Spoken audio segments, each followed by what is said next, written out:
Yes, love's a secret weapon. Yeah! Hi, I'm Donna Loren. And I'm Dr. Adam Gerace. And you are listening to Love's a Secret Weapon podcast. Welcome back to Love's a Secret Weapon. You know, Dr. Adam and I have been on holiday and we are launching into a new season for Valentine's Day because you know my favorite four-letter word is love. So we are launching into the Valentines with our dear Dr. Adam and another collaborator I worked with on a book, Domenic Priore. And I want to welcome them both on Love's a Secret Weapon. So hi, guys. Hello. Hello, Donna. Hello, Dominic. Nice to meet you in virtual person after all these years. Yeah, I like this new thing that's been happening the last 5 years. Is that we're all doing this now, and we can all see each other at least, and it makes a difference to have eye contact, you know. And the It absolutely pandemic, you know, as brutal as it was, you know, created this, you know, virtual coming together and, you know, at whatever level, some intimacy so that, you know, the separation, you know, was really not happening. I mean, in terms of being able to stay connected.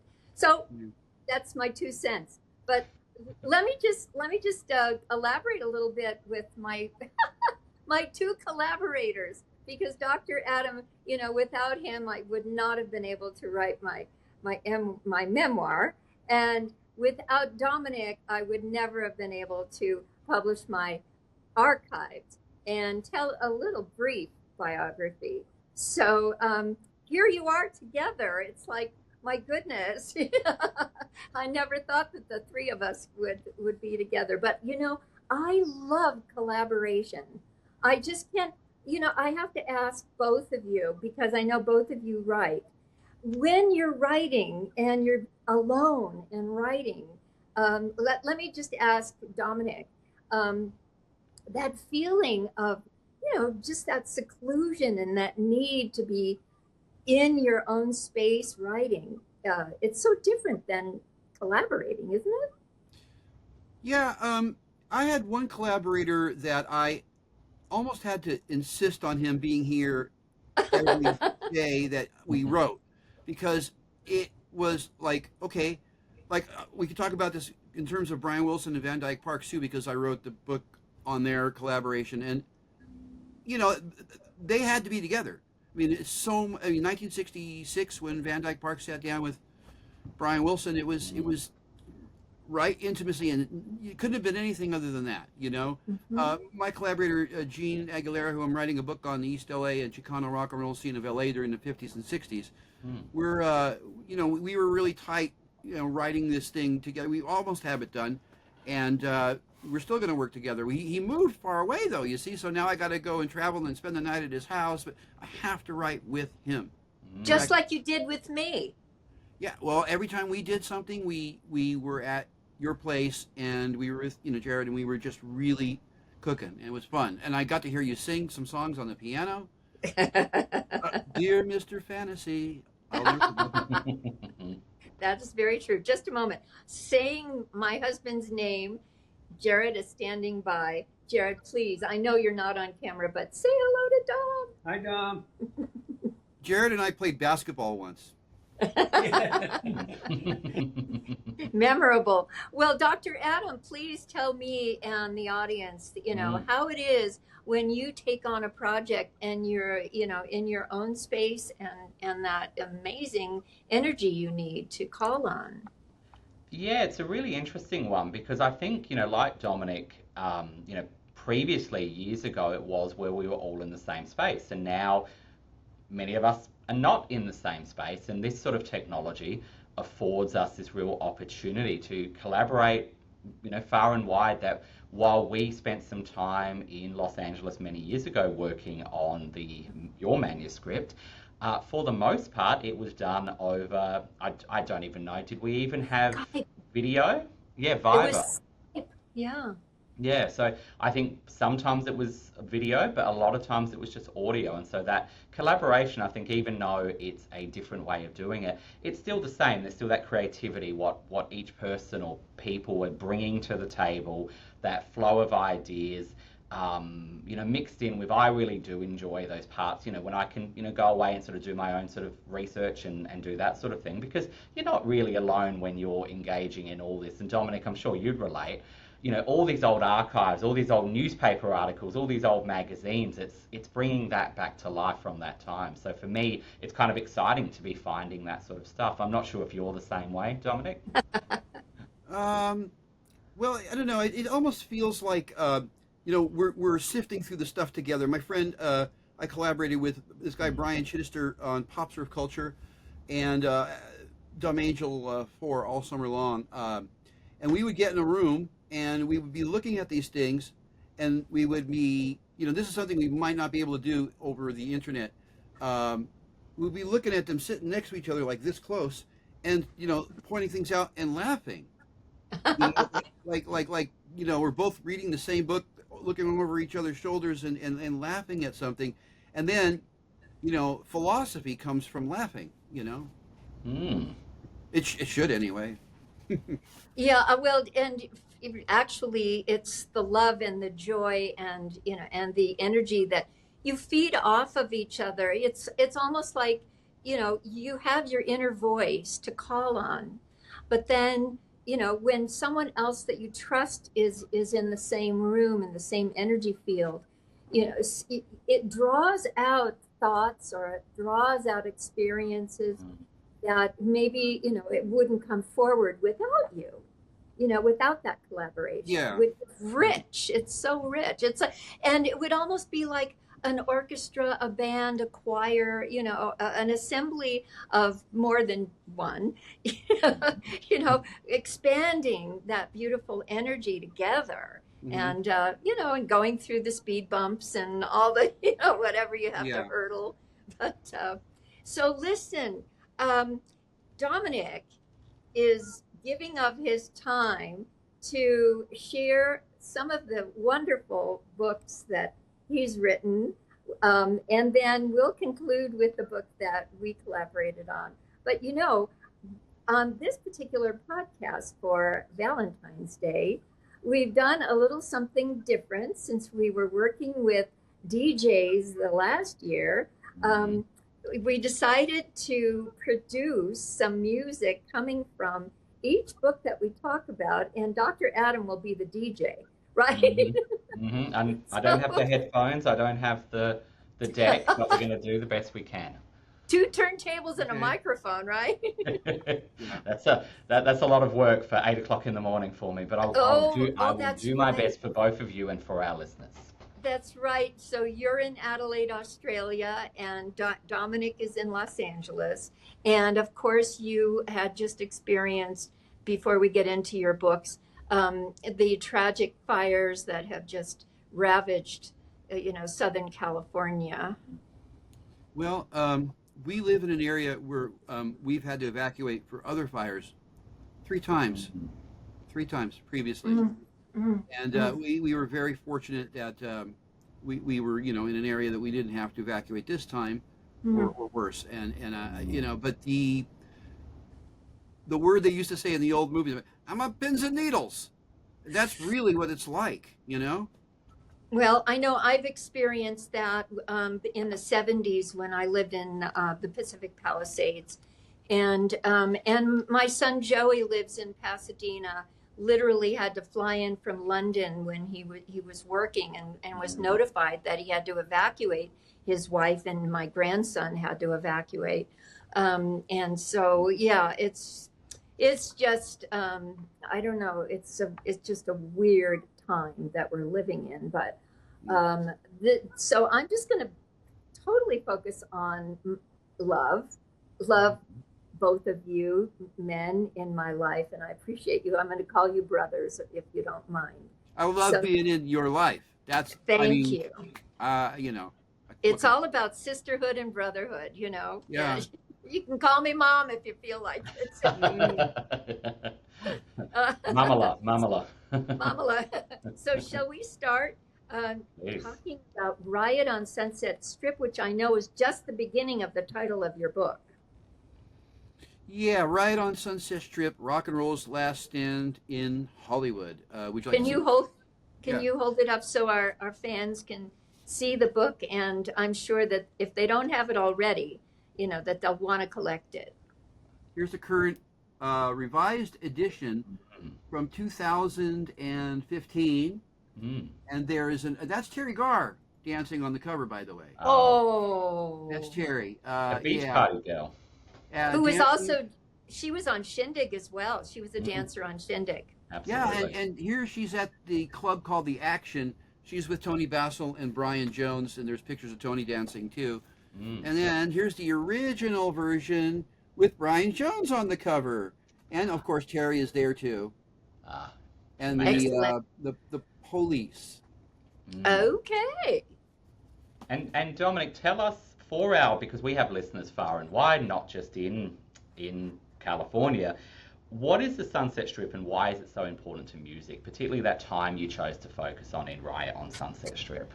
Well, the Sunset Strip really got its gestalt back in the 1920s and the 1930s. And there was a club called La Boheme that in the 30s became the Trocadero, that was created by Billy Wilkerson, who did The Hollywood Reporter also. And he also opened a club called Ciro's in 1940, and then he split to Las Vegas, and he created the Flamingo, which Bugsy Siegel stole from him because of Bugsy's gambling debts.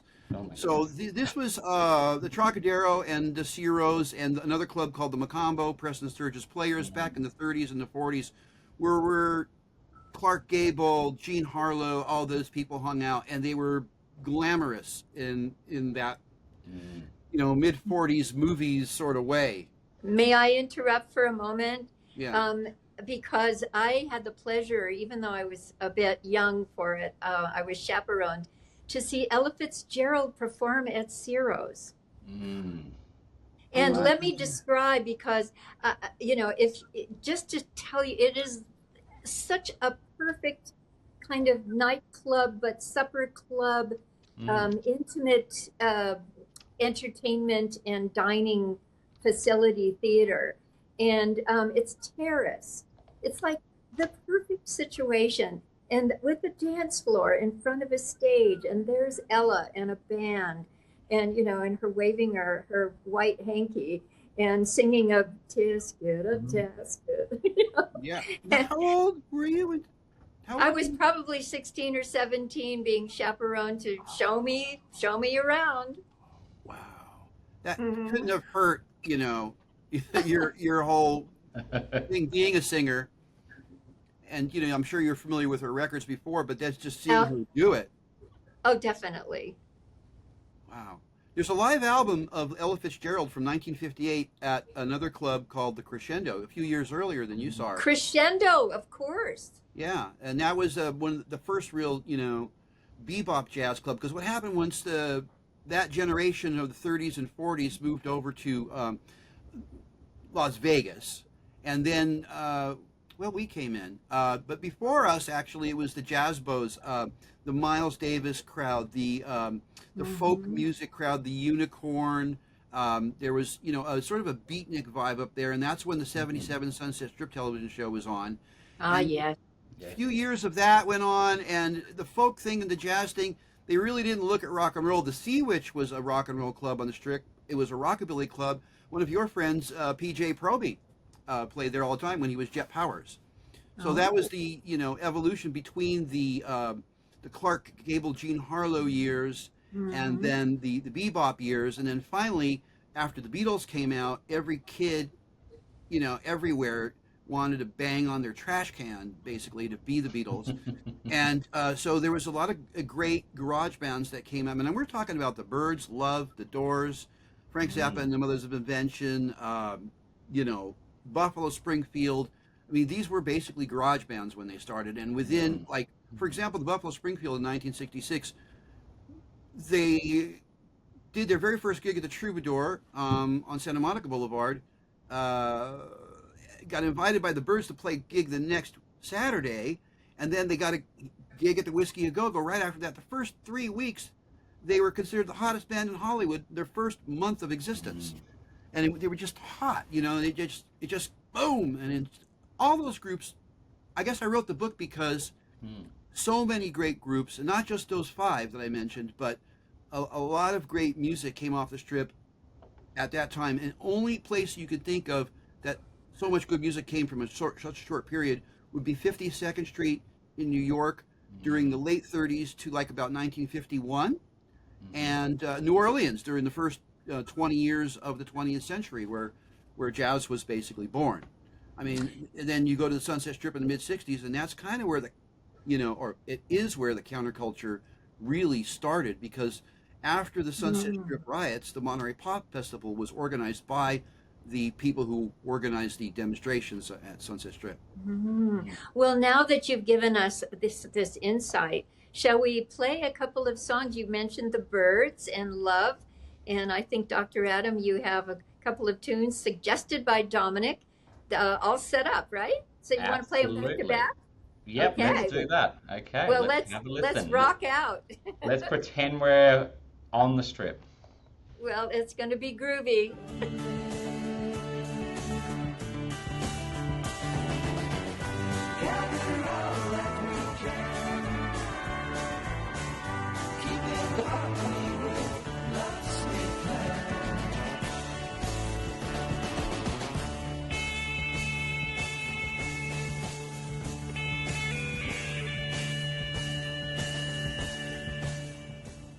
That sound.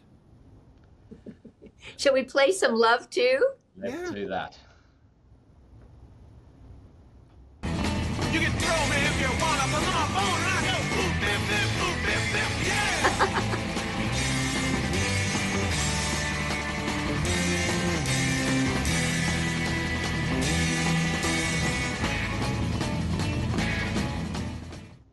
Wow, that One was of the a very first juxtaposition. interracial groups in rock and roll.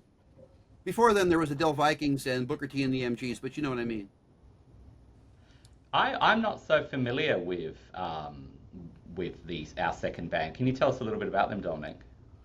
Yeah, that was Arthur Lee and his friend Johnny Eccles, whose families knew each other back in Memphis, and they both moved out. Their families moved out to L.A. and they were South Central guys, and then they started to. Well, Arthur tried to do some things with the R&B people in town. Johnny Eccles in '62. There's a photo of him playing in Billy Preston's band. Oh, Yeah, Billy Preston was another local LA artist that's part of this thing. And they, he played also, Arthur did in East LA with the Chicano rock groups, had a group called Arthur G and the LAGs after Booker T and the MGs, because again, that's an integrated group. And then finally, the third incarnation of that was Love, who made 3 albums with this original lineup. And the last of the 3, Forever Changes, is considered, one of the top. It's always on one of the top rock album lists or whatever, those silly lists they used to have, and they still do. But yeah, Forever Changes by Love is that masterpiece. But their first 2 albums are amazing too. And like I said, they were the first interracial, progressive group anyway. Before them, Del Vikings of Whispering Bells. Come Go With Me fame. They were in a racial group in the 50s, but guess what? The 2 white guys had to leave the group because nobody would book them with 2 white guys and 3 black guys back in the 50s. Oh, that was so pervasive. Yeah, so Booker T and the MGs really broke a lot of ground by being the group that, and they were an instrumental group, and here's Booker T was on keyboards, but Steve Cropper, Donald Dunn, and the rest of the guys, I think they probably kicked too much ass for anybody to say anything to them, or something. They were just so great.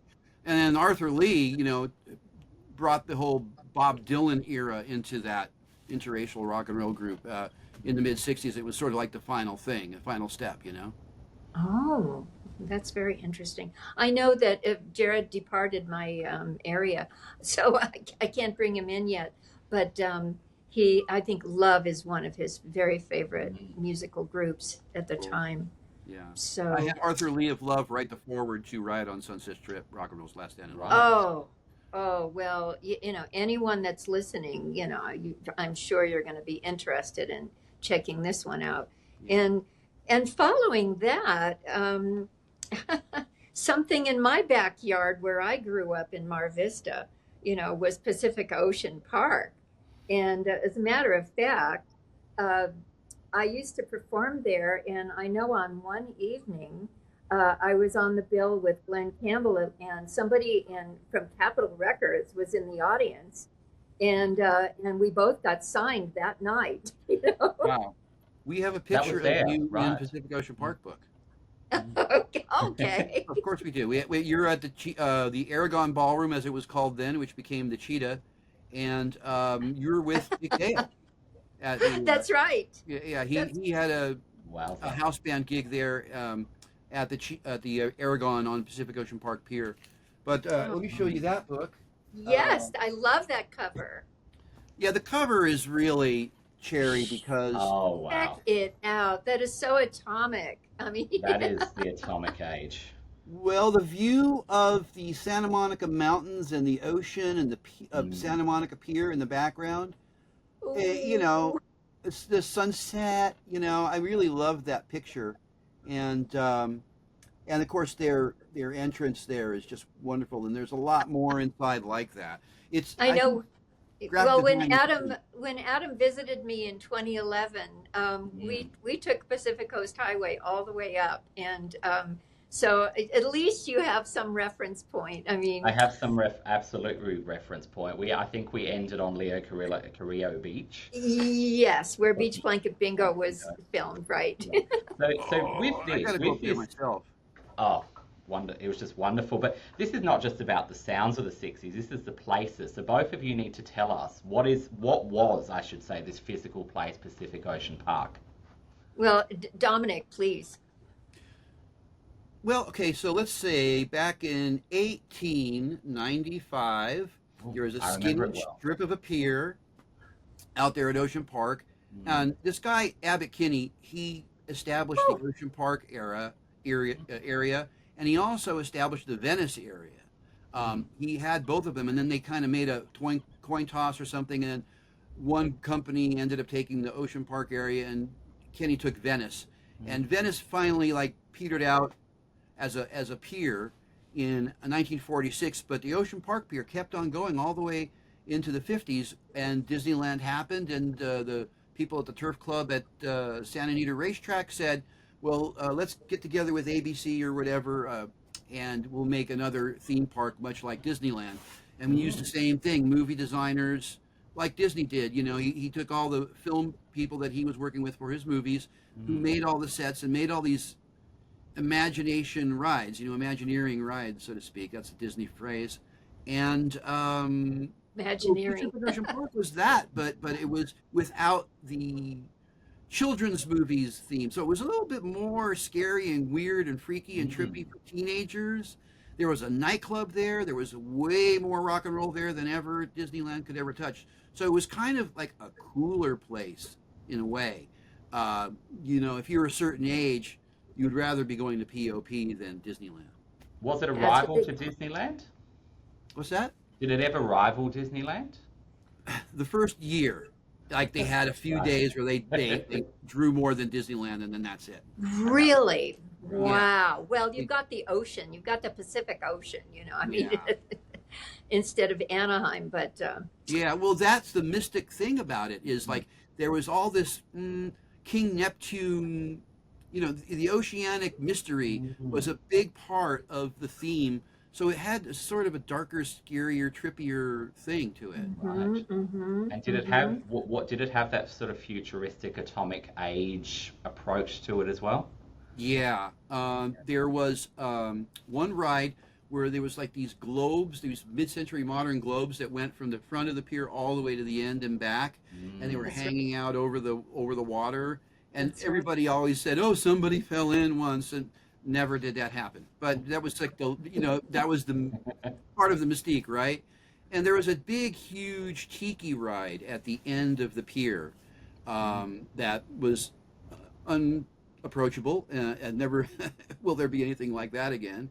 And the beginning of the pier, there was a ride called Neptune's Kingdom, where you got to descend into the depths and see all the underwater world that Neptune's domain was, So it was also a little bit educational in the way that Marineland was really educational. I mean, I went to school field trips to Marineland all the time. The same guy who built Neptune's Kingdom also built the educational area at Marineland. So there was this, it was a toy fun thing, but it was also learn about the ocean. Like Lloyd Bridges said, 75% of the world is covered with water, so you better learn how to get into it.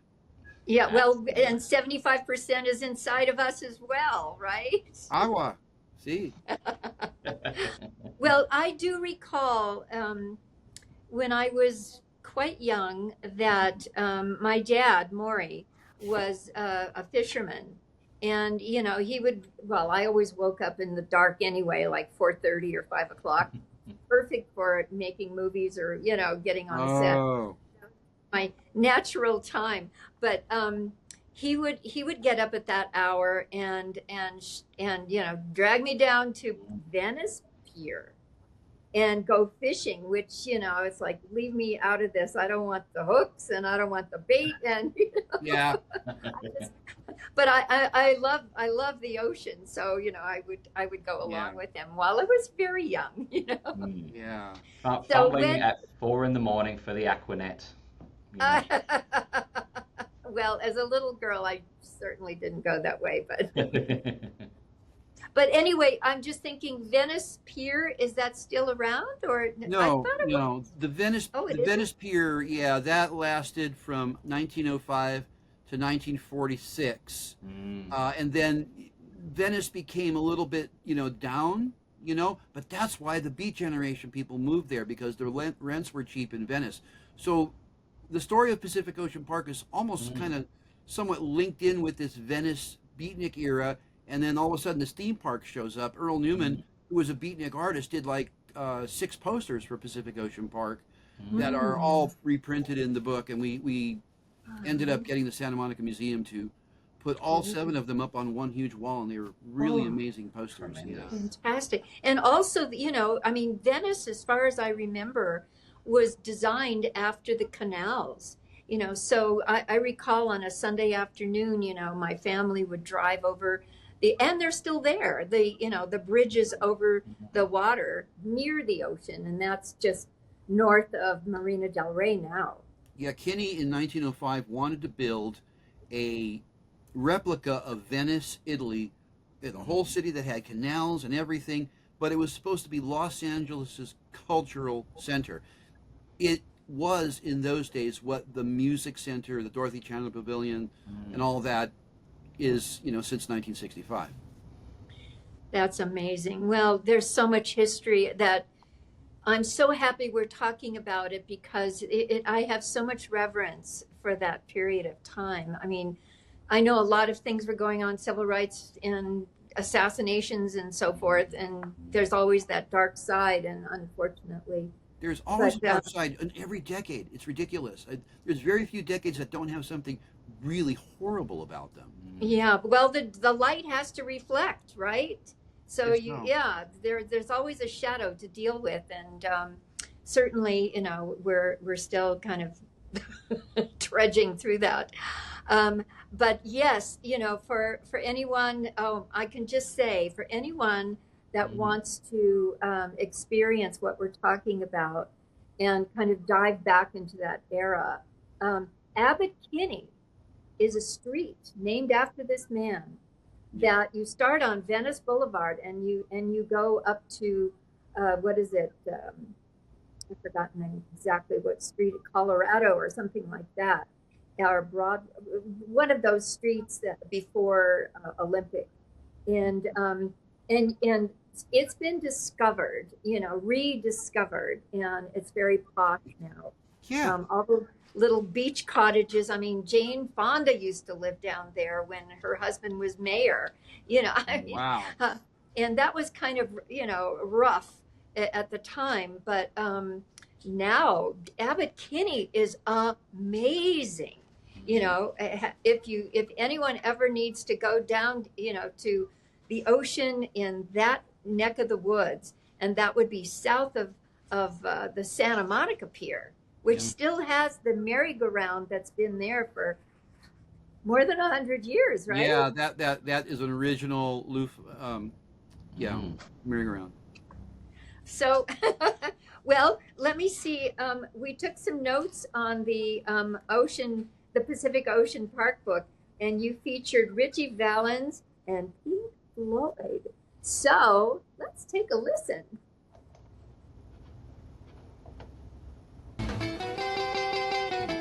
Well, come on, let's go, let's go, let's go, little darling. And tell me that you never leave me. Come on, let's go. Again, again, and again. Well, now swing me all the way down. I love you, Donna. Oh my goodness! You rock and roll so good. Right on. We're going to try something else, something a little bit different.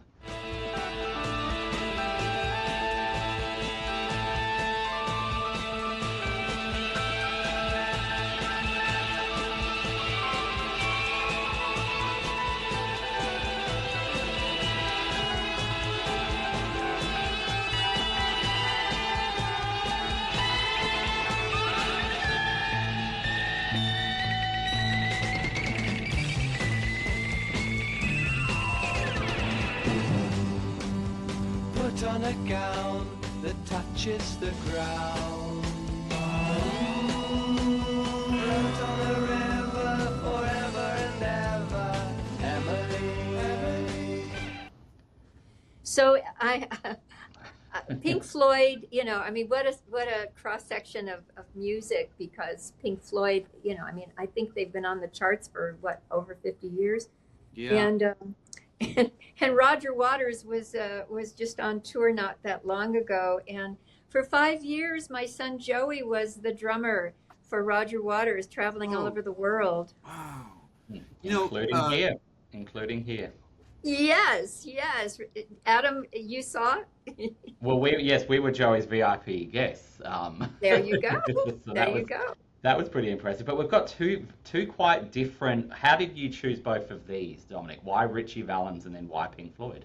well, the difference is the reason, and I'm going to just give you one more thing about that. Is the place that you played, the Aragon Ballroom? Okay, so the Pink Floyd played there in 1967 with their original singer Sid Barrett, the legend.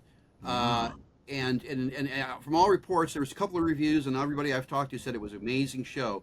But the same room that you played in, Lawrence Welk was the house band for 10 years. So Lawrence Welk to Pink Floyd in 10 years. It went from one to the other. And Richie That's a Valens great was example. kind of in the middle. And Okay. Donna was after that. Well, you've got Richie Valens singing "Oh Donna," and then you've got Lawrence Welk. When I lived in the Palisades for 10 years, I would see him drive down Capri to Sunset in his black Plymouth with his license plate saying a 1 and a 2. Yeah. That's good. That's really good. And I got to say, the Lawrence Welk Company was the nicest company that I have ever worked with in the music business. Oh. I can't, I just, it's just a weird thing that, and the weird thing is that I went in there, somebody that I actually knew from the scene, like came out of, and Dominic seeing me here working at Lawrence Welk's office, she was kind of embarrassed, you know? But the reason why it was such a cool company was because, you know, the Chantays who did Pipeline were on the Lawrence Welk show. It was the only rock and roll group he ever had. Oh And my goodness. And I said, you guys, I got to see this, you know, and through my mother asking at the Lawrence Welk thing down in, it's down in North County, San Diego. There was a big Lawrence Welk theater, right? And my mom had a subscription to that from my brother-in-law. And I asked, Mom, can you ask them over there? And they did, and I hooked up with the people in Santa Monica. They walked in. They got the 2-inch master off the wall, dubbed it to 3/4 inch, and handed me a 3/4 inch videotape. They trusted me for no reason, and other than I gave a copy of it to every single member of the Chantays. Yes. And then Pulp Fiction came out, and all of a sudden, 5 different documentaries called me up and saying, we need some surf music for our documentary. Well, go to Lawrence Welk. So they got compensated for their trust in me, and I didn't even say I was going to ever get them any money. I ended up earning them some money, but it's not that I'm a great hustler or anything. It just fell that way. But you see how karma really works? Love it. When it's set up correctly?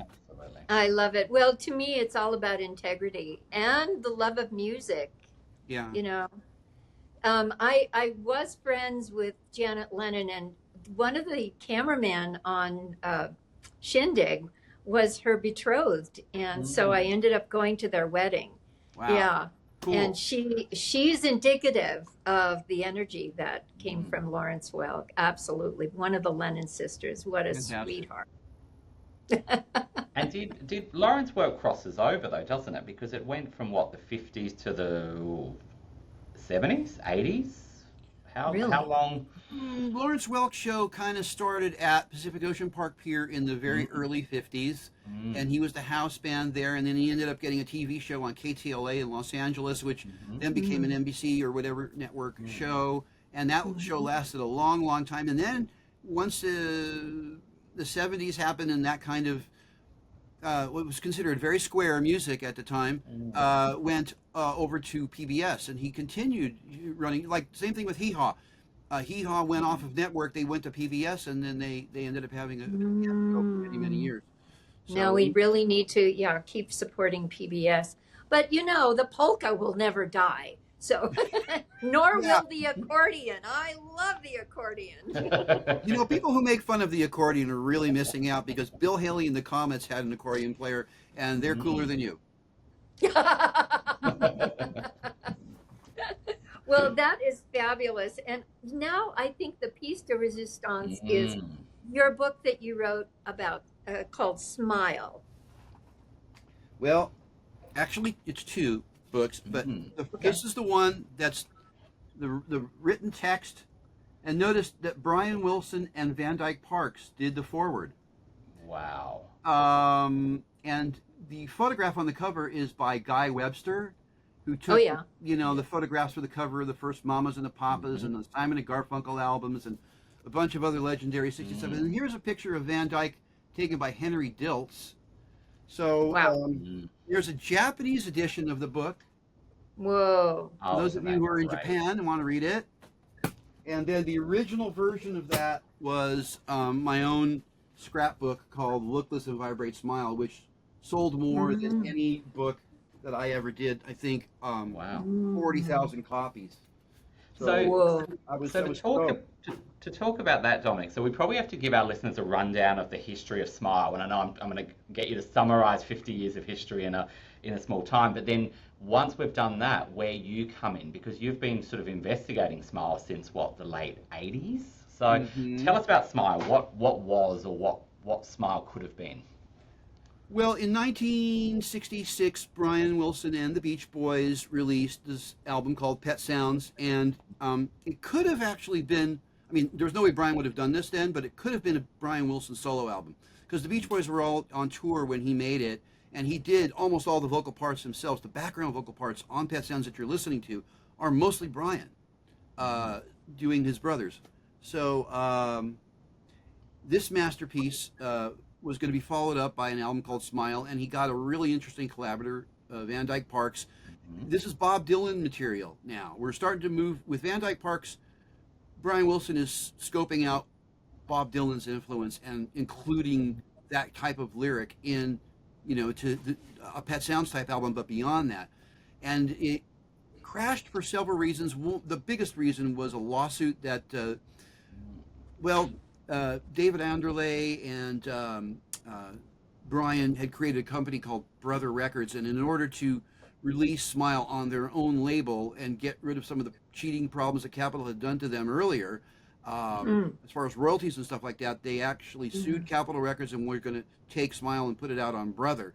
And this whole thing ended up happening, and it caused a huge mess. It gave detractors to Brian's expansive concepts a little bit more weight, because it was taking time, and one thing led to another, and then they just chucked it, and it stayed in the can for 37 years. And then Brian Wilson finally finished it for a tour with his new group, the Wondermints, and then once that was successful, Brian won a Grammy for the instrumental Fire off of his solo record, and then Capitol Records got together with me and the usual engineers, Mark Lynette and Alan Boyd, and I wrote the liner notes to the booklet, and Mark and Ellen also wrote some stuff in there.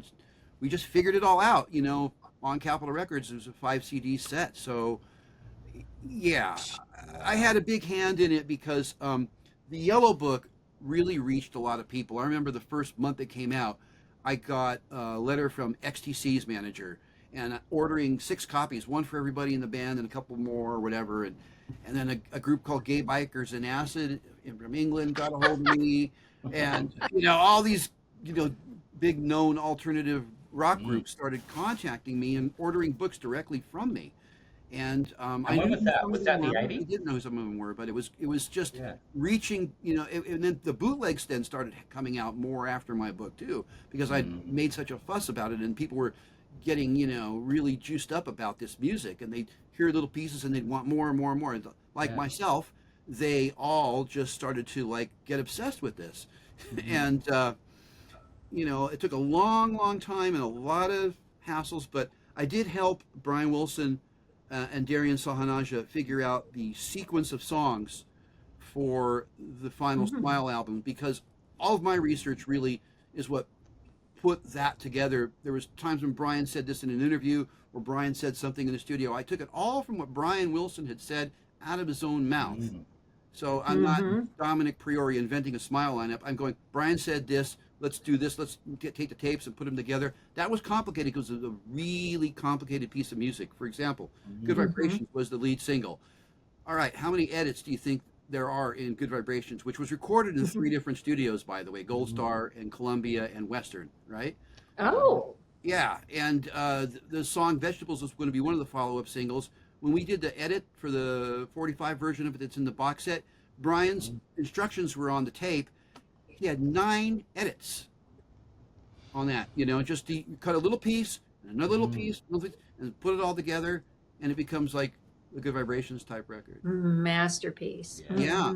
Yeah, what they call modular songwriting, but it was with him, it was just little feels and little kind of moods, and he was a genius, especially right then he was a genius, and so he was getting his best music out.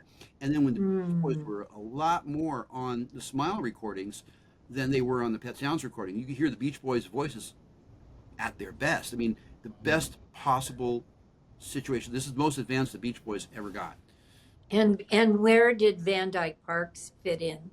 Because Van Dyke, that goes back to 1968 for me personally, when my first husband produced his Song Cycle album. Right.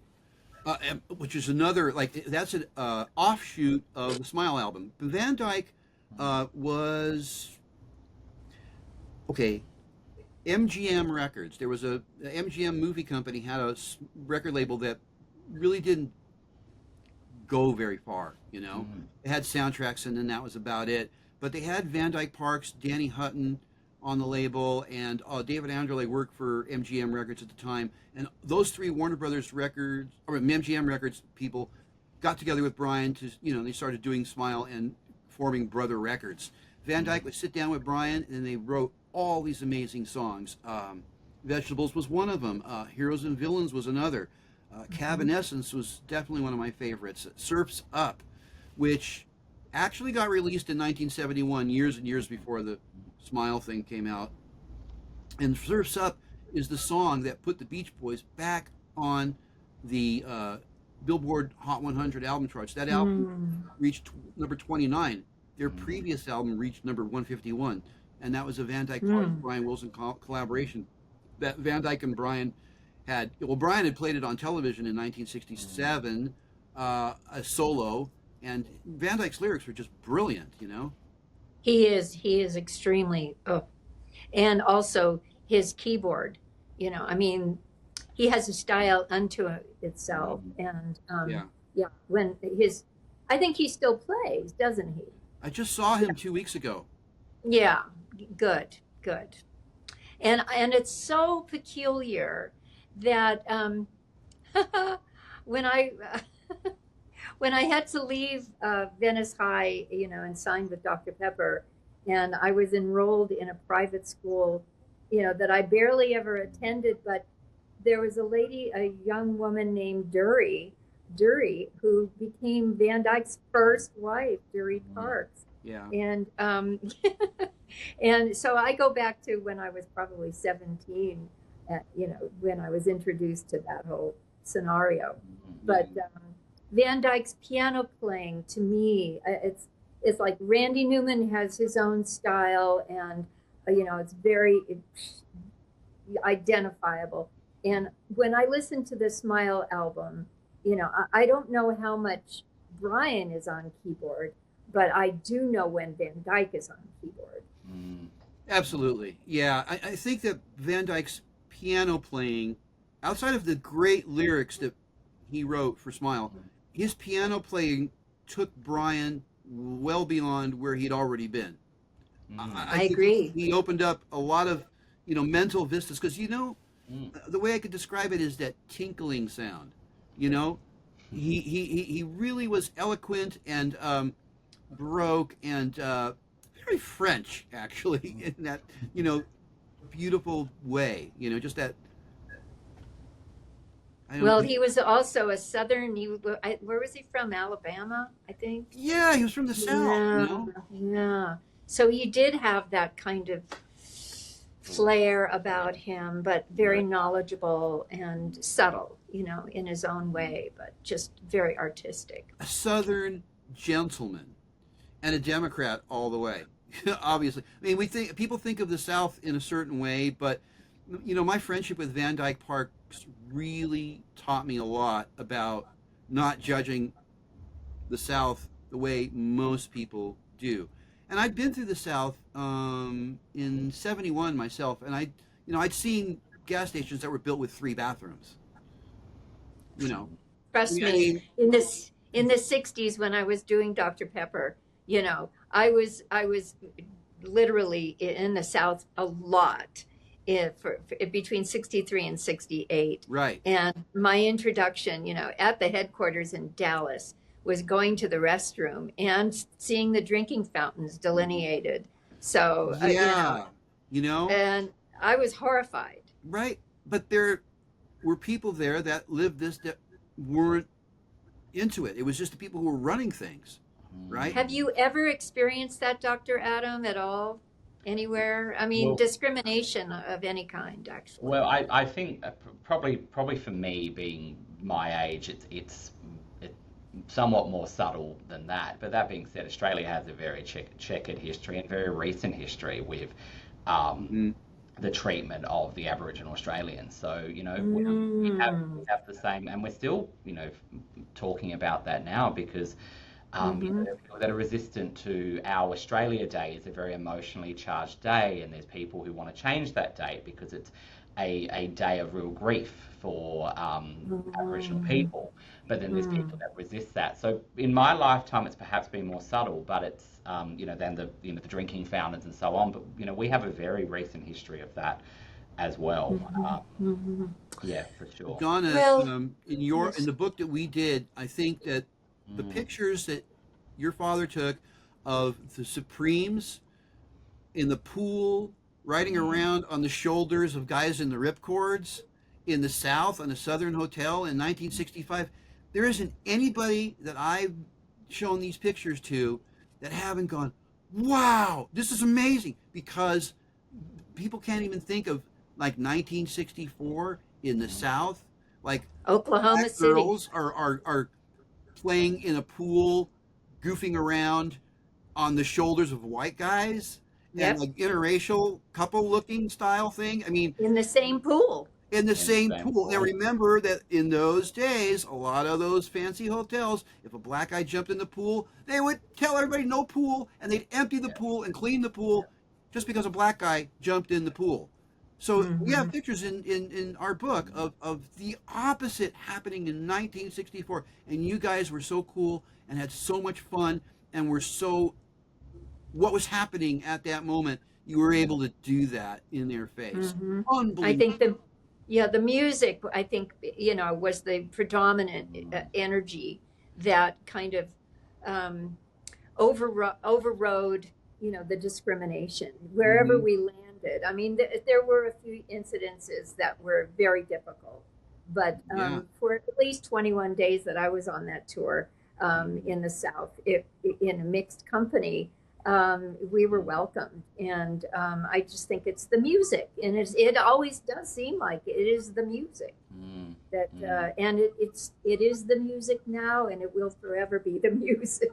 Yeah, that's why the changes, you know, this, I think in the 60s music and in the 50s too, because remember the old rock and roll shows, they would have, I interviewed Little Richard once for a television show, and he was talking on the show about how there would be a rope right in the middle of the arena, and then the white kids were on one side of the rope and the black kids were on the other side of the rope. And of course, at every show, the kids just jumped over and got together. That's right. I mean, That's right. I think that's forgotten about the 50s, is that there was a lot more intense integration things going on with teenagers and young kids that were going to become, you know, the people singing the folk songs later. And so that's a great entree into listening to some of the Beach Boys from the Smile book that is just unbelievable.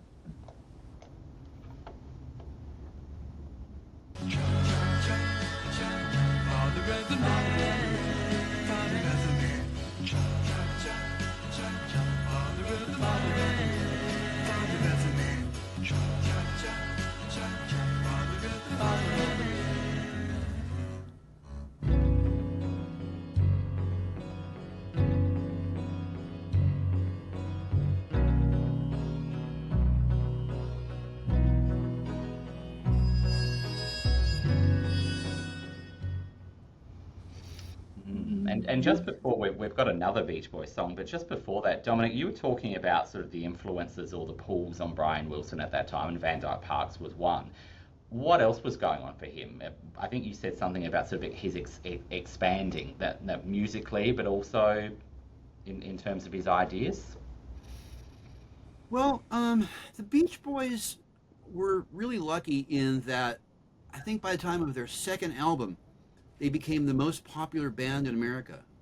And Brian Wilson was allowed to become the producer of his own band, which precedes anybody else doing that. I mean, the Beatles didn't do that, obviously. There are a few people, I don't think anybody, you know, that was especially that young was going to get the production reins for his band.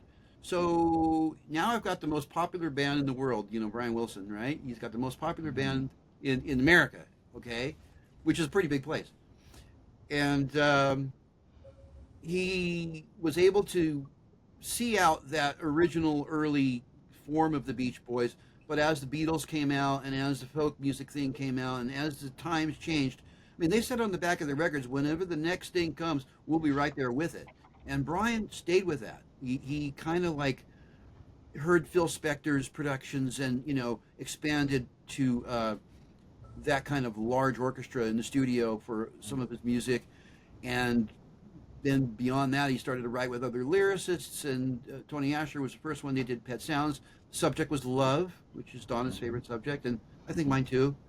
And Dr. Adam as well, of course. And, well, you know, and Van Dyke Parks got together with Brian, and then their subject became more, it was politically charged, based in American history. As you heard, that last number had a harmonica on it, and it sounded like the bass parts. It was very liquid. It was just, he took it from Boston to Hawaii, really, and the whole American expansion thing, and kind of looked into it, you know, and try to see who we are and what we are and why we are what we are and how we could be better versions of who we are, which is what the song Surf's Up about. Like, keep your kids, they may be onto something. And may I remind you, or remind everyone, that the first Beach Party movie that I did, Muscle Beach Party, the duet that I did with Dick, it was originally co-written by Brian Wilson, produced by Brian Wilson, and also all the background voices you can hear, that's Brian. And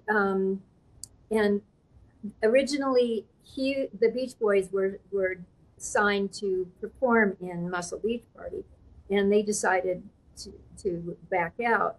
And so when Dick Dale took over Muscle Bustle, which was the song, and then of course I was introduced as the Dr. Pepper, and Dr. Pepper was, you know, part of the sponsoring of that film, and the president of the advertising agency that worked for Dr. Pepper co-wrote the screenplay for Muscle Beach Party. Suddenly I'm doing a duet with Dick Dale with a Brian Wilson, Gary Usher, and what was I forgot the other. Roger Christian. Yes, yes, Yeah. yes. Song, but basically it was Brian Wilson's track. Yeah. You know that. Yeah, and so going back to that, back to the surf sound. Yeah, and plus in that particular production, he started using horns and all those things like he'd been already at that time learned from the Phil Spector, the Wrecking Crew, and all that stuff. And Jan Berry from Jan and Dean actually introduced him to the Wrecking Crew because Phil wasn't going to help him. But yeah, the Wrecking Crew is on your record, and it has that great, That's right. you know, big sound that the girl group records had. That's true. That is so true. Well, there's so much history and so much, rather than memory. I mean, this is they've become classics. You know, it's just, I think it's penetrated so many generations of Beach Boys music. I'm sure, like the Beatles. So, may we listen to another Beach Boys from the Smile album? We may. In the late afternoon, you're hung upon with charm.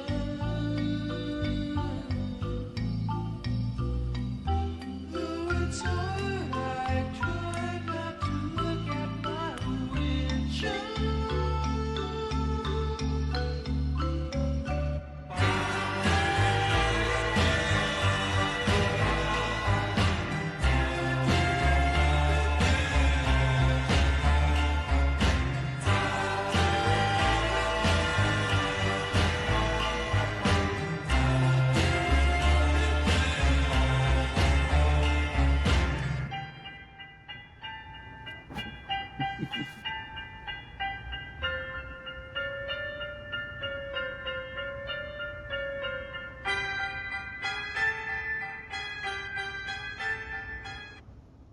Oh, you can really hear his genius. Oh my goodness. Donna, now that piano part, sounds like there's two pianos there. Does that sound like Van Dyke playing to you? I think the a harpsichord sound Okay. more. Yeah, I think that has to be Van Dyke. Okay. Yeah, because that's exactly a good example of here's Brian and piano.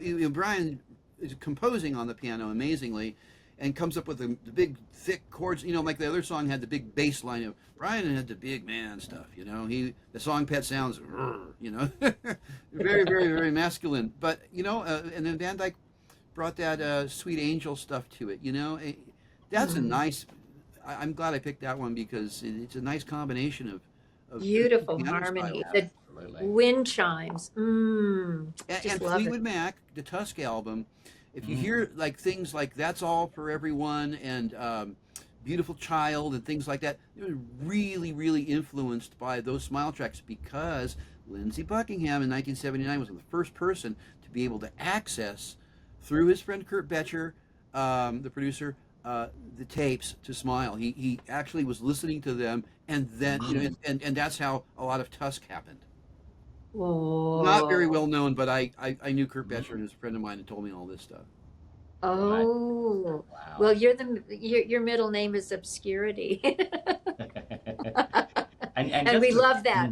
We love Just- that. I was going to say before we move on to the next book, when you're talking about these tapes, Dominic, how did these tapes, these bootleg tapes, come out of the vault into people's hands before the Smile album in the 70s and the 80s, or are we not sure?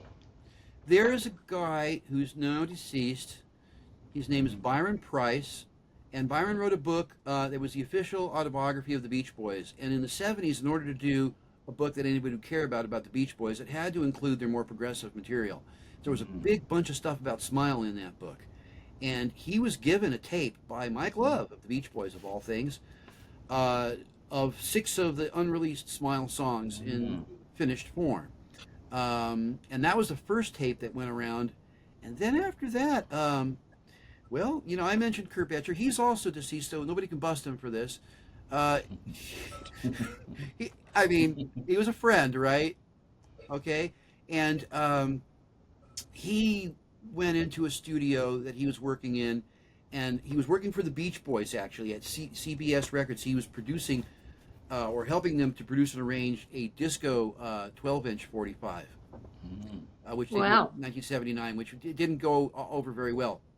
But the bottom line is that at the same time that Fleetwood Mac was recording Tusk and all that, you know, Kurt was going in and grabbing these tapes out. Now, I was friends with a guy that was living with Kurt who was giving me the tapes, but this guy was also giving them to people in England.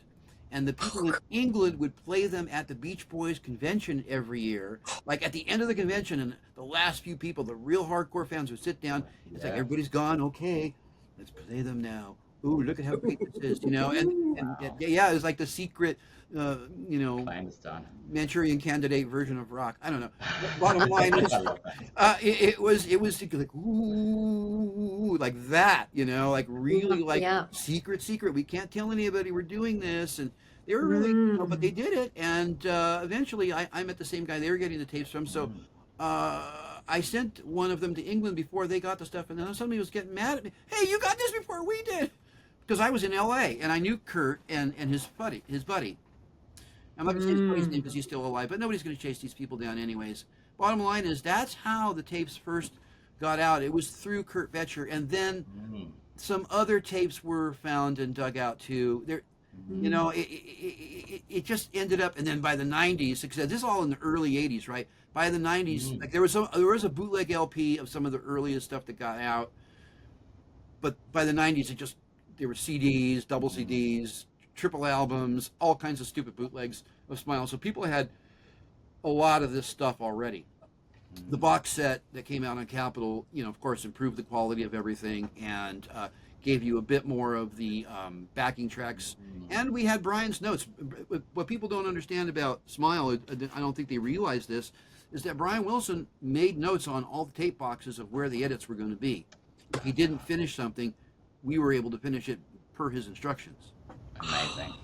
So yeah, I'd love to sit there and talk. I could talk to you for hours and days about this, but you know. Well, I'm sure that, you know, Beach Boys fans will love to dive into your book and then revisit the Smile album, which is absolutely worthwhile. Thank you. Yeah, it's a big one, and it was a big part of our. We all felt like when we went to London and the team that was behind Brian's Smile went to London. It was amazing. It was walking on the streets, walking into stores. I'd hear the radio, and I'd hear people talking about Brian's going to play Smile tomorrow night. And I even heard my name on the radio, like Domenic Priore is in London today. I was like, yeah.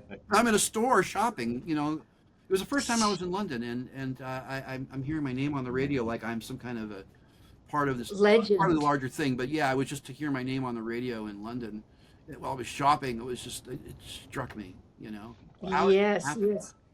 Well, I mean, you hear even today Ringo Starr, you know, talk about how much the Brits absolutely cherished American music, and that's what put all the Beatles and Stones, etc., on the map. Well, I want to move on in the surf theme, your book called Pop Surf Culture, and we can start it out with playing Mr. Moto by the Bel Airs. That would be fun, and then a little information, please. Okay. Yes, let's play that.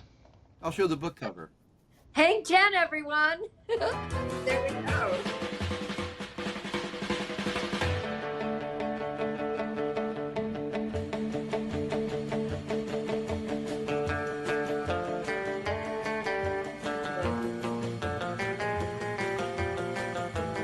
Whoa, cool. That is so cool, Dom. Pop surf culture, Right, music, correct. design, film, and fashion from the bohemian surf boom. Right.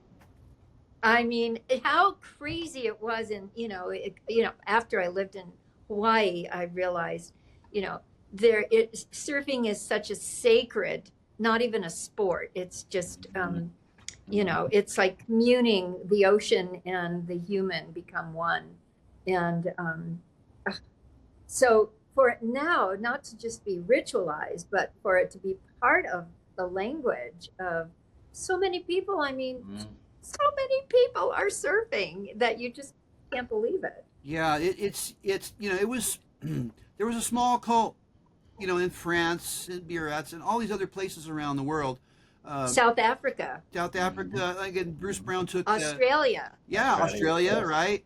And Bruce Brown went all those places and made the movie The Endless Summer in 1964, That's right? And Mhm. released in '65 for the first time. But yeah, that The Endless Summer, where he went all around the world, it was a brilliant film and the best surfing film ever. But I if more people saw that movie, then that's kind of like to understand it a little better. Yeah.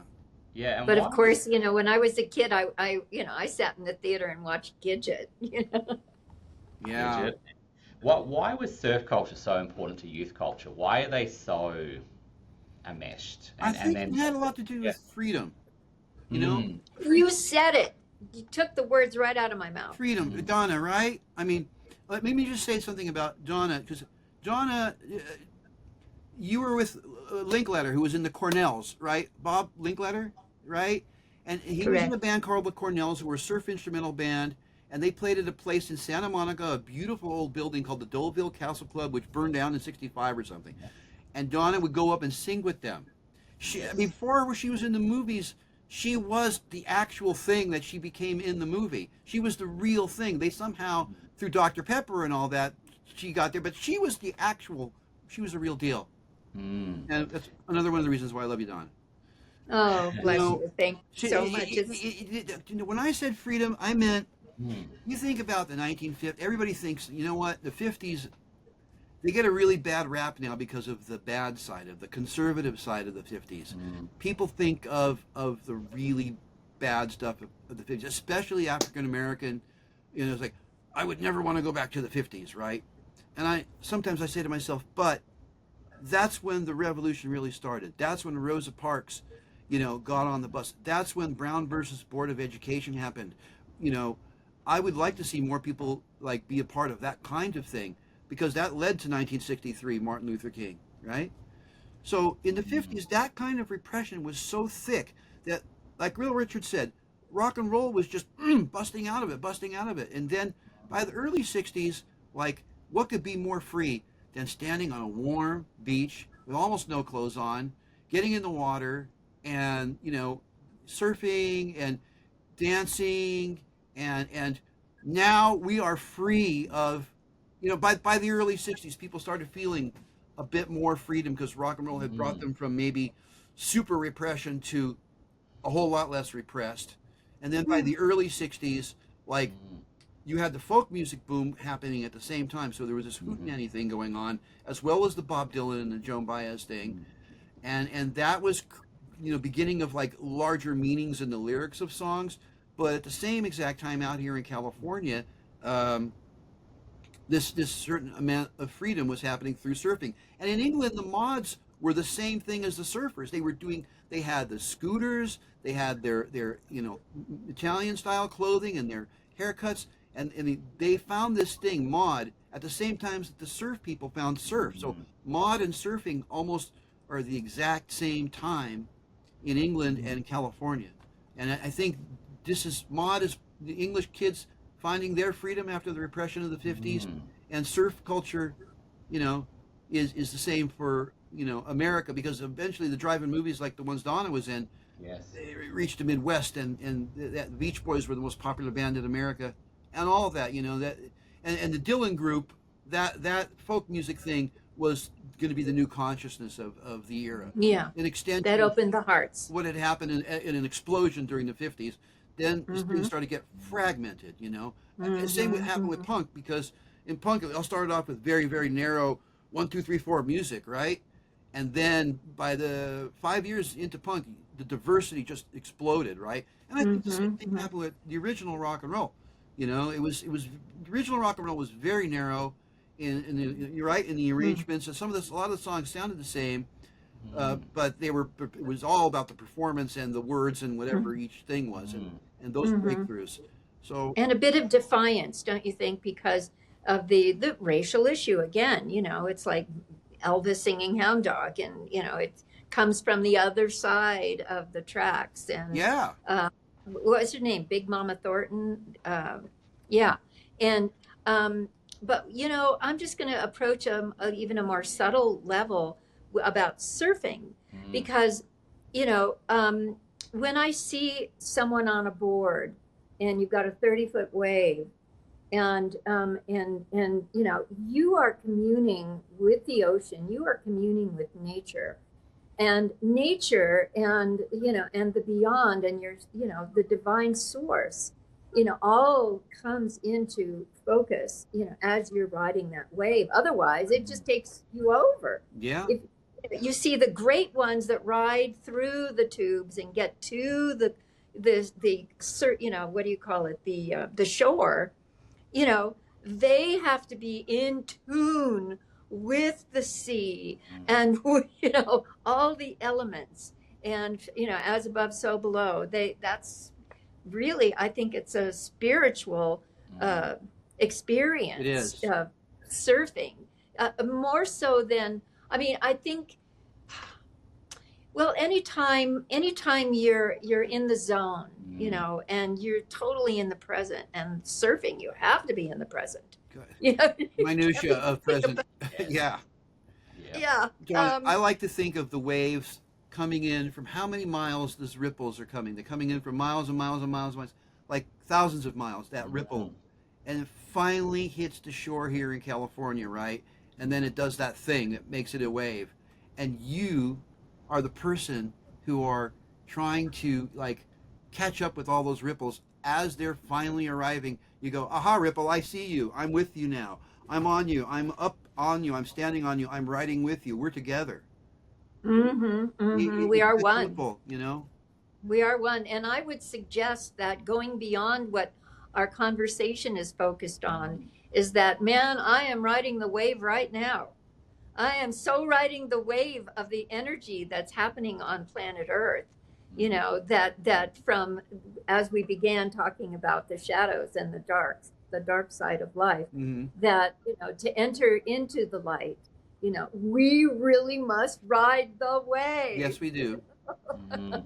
And besides being what the water can teach someone, you know, besides being in the present, besides connecting with other people, I had a student who did some work on this, because she sort of runs a surf school, and particularly for women, and this whole idea of that connection that women can have when they all come together to ride that wave, and what it teaches them, not only about being in the present, but about resilience, about being self-compassionate, about finding hidden strengths that they didn't know existed. And then, you know, if we talk about this idea of the beach movies or that culture, that idea, I think American International had this, they knew the importance of bringing the beach to teenagers all over America, even teenagers who had never been exposed to the beach, because it was as much an idea as it was a physical space, I think, anyway.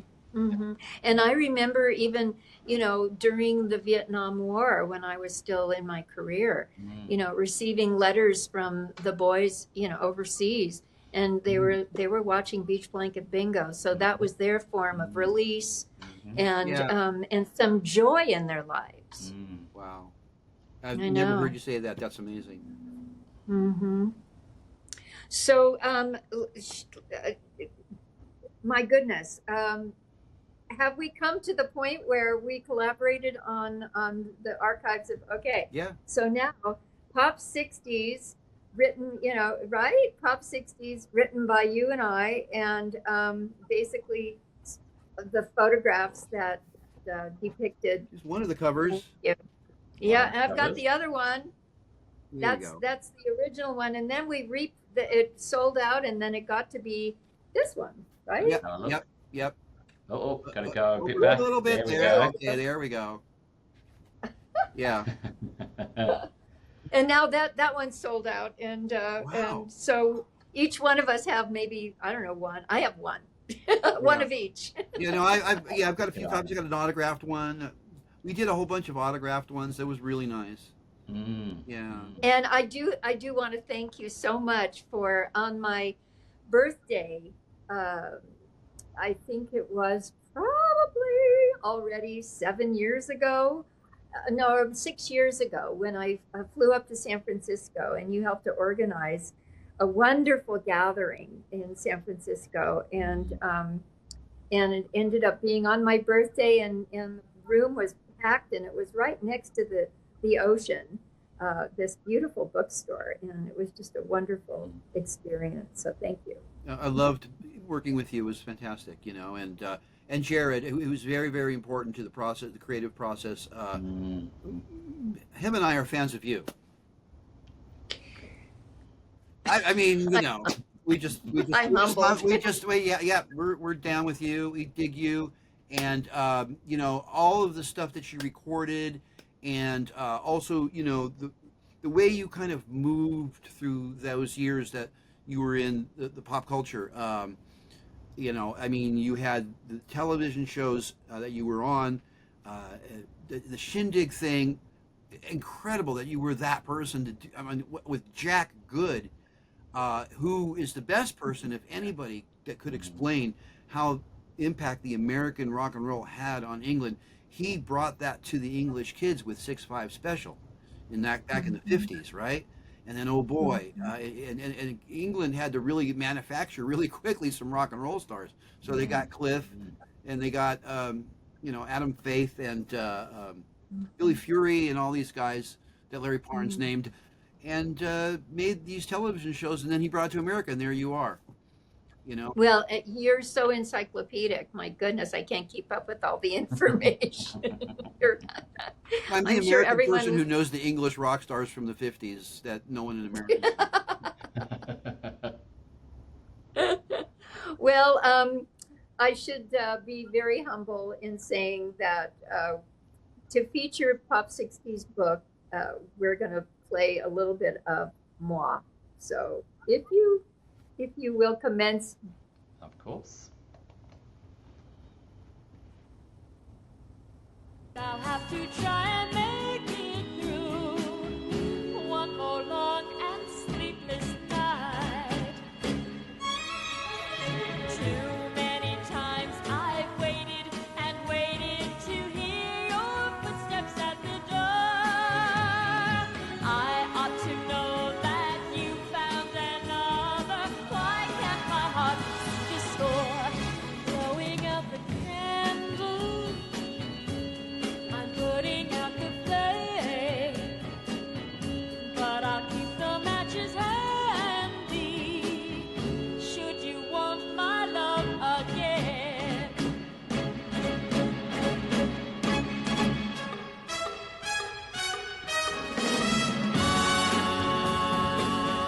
This production, wow.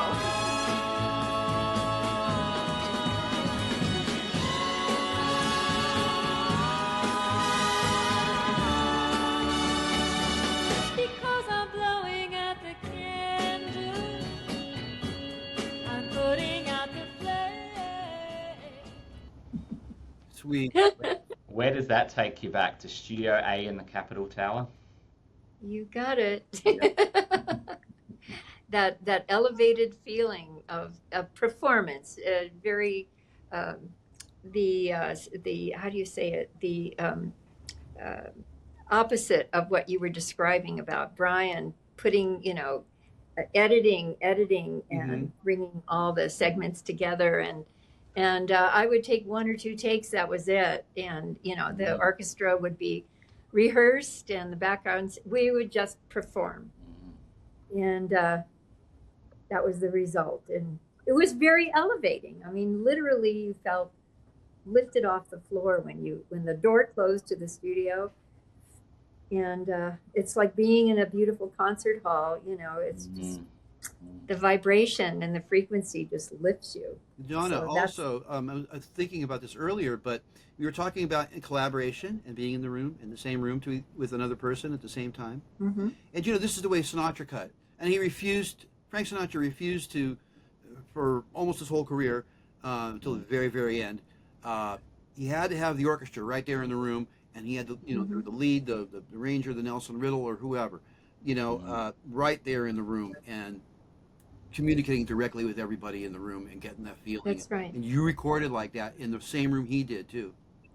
Yes, and it's just in a extreme experiential, situation that is totally unique, to some of us, and I think that a lot of artists are starting to crave that feeling again of wanting to virtually have that experience with you, and it's exciting. I mean, I just have to kind of point out the artist that comes to mind, the newest artist, and I'm going to maybe blow your mind, but my ex-husband just signed a young man named Billy Strings to Reprise, who's literally a bluegrass artist, but I mean, I think he's 31 years old, and he's literally been professional, I believe, since he was 18, maybe younger, but been playing bluegrass since he was 3 years old. And he performs live, and you get that experience. Yeah, it's important. Yeah. Yeah, they are performers, and you walk into a studio and you're kind of ready.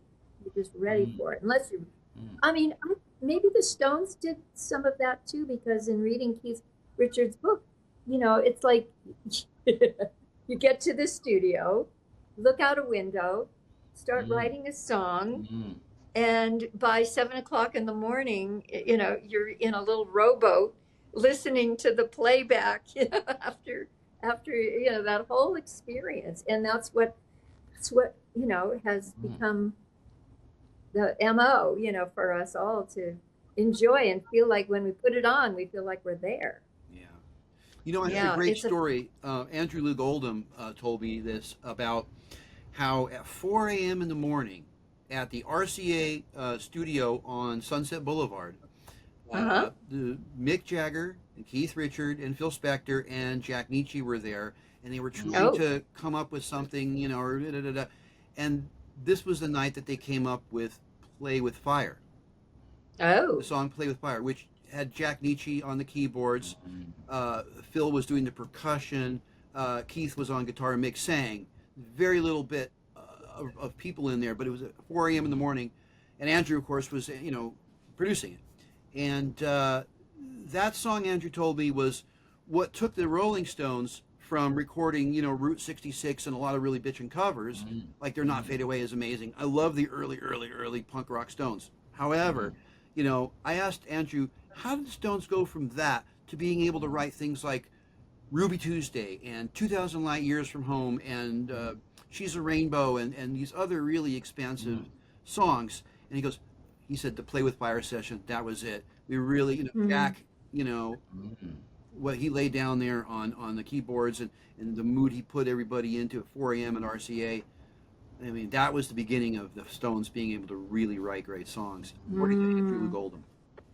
And Nietzsche, he's the one that arranged Call Me for me. Beautiful. I know that's it's one of my favorite records by you. I have a lot of favorite records by you, but that is one. Now, when we did the show, the live music show at Tiki Oasis, Donna, I the Blowing Out the Candles, which we just heard, that experience of having a couple of, like a cello player and a violin player, along with this expanded version of a band. I was listening closer there. Oh, we didn't have a horn, a trumpet or something, but and then that keyboard part, Willie played it. We had almost all of those parts in the big orchestra in a reductionist exercise, and you really, really, really great at Tiki Oasis. Thank you.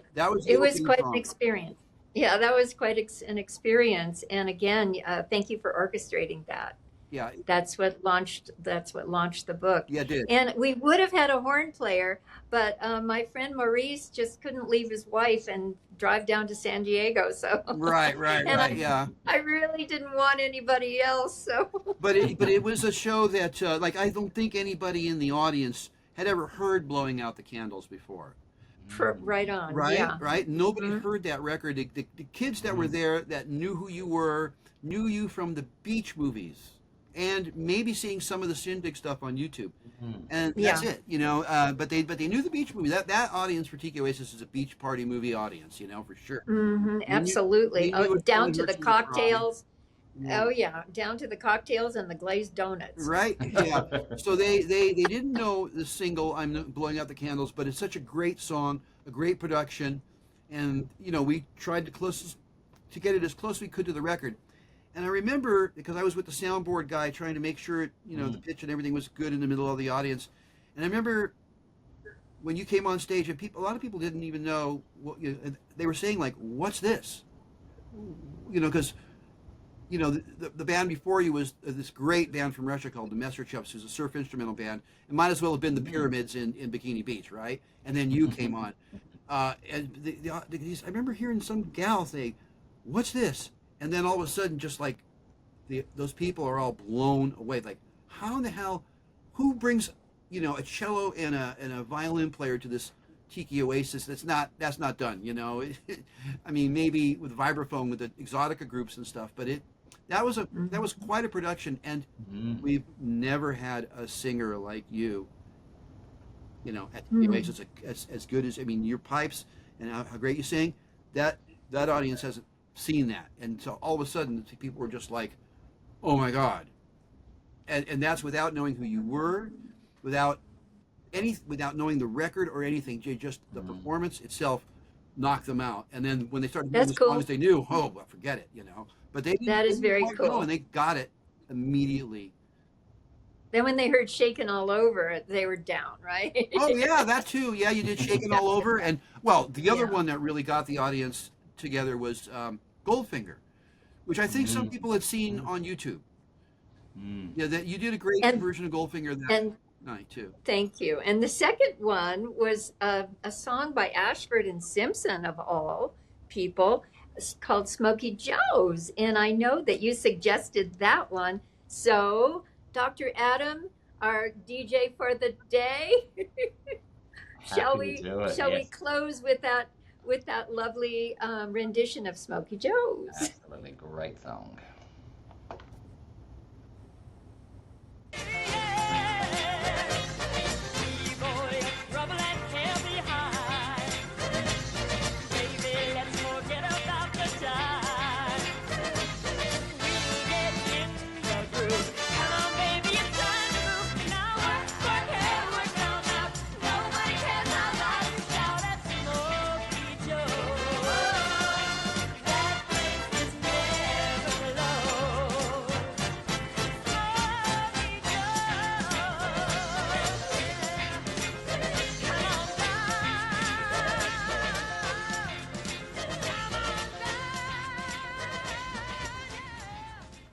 Well, guys, this has really been fun. Thank you, Donna.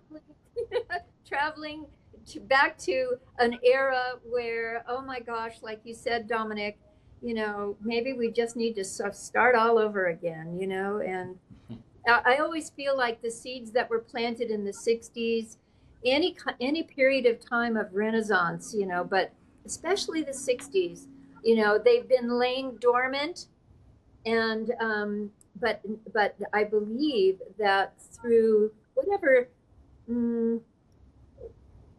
shaking up we're doing right now, with what's happening on planet Earth, trying to cling to the past, in some people's minds. Moving forward, we shall be in the light and the love, and we will. I'm going to say a little prayer, okay? I'm going to say a little prayer, and I am going to call on the golden divine light to enter our crown chakras and penetrate into our pineal glands, where the gift of golden divine light is in all of us. Travel down our spine, touching every nerve, penetrating every cell in our body and our being, traveling down to the sacrum and creating a beautiful river of golden divine light and a fountain of healing energy.